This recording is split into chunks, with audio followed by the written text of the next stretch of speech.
isso aí, galera, como vocês podem ver aí, a gente instalou mais um kit de barra e mais uma Fiorino. O carro estava começando a fazer as fissuras na longarina e já instalamos aí a barra superior e as barras inferiores, né? Justamente para evitar que quebre a longarina, carro de carga, trabalha no transporte. Então tá sempre com peso e as ruas brasileiras não ajuda muito, né? Muita lombada e tudo mais. Então, já garanta o seu kit aí na nossa loja virtual, fortechrace.com.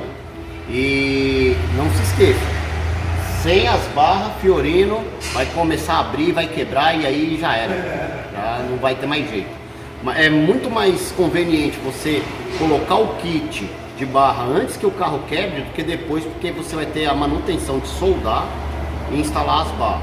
Então coloca antes de quebrar que você não vai se arrepender, beleza? Valeu!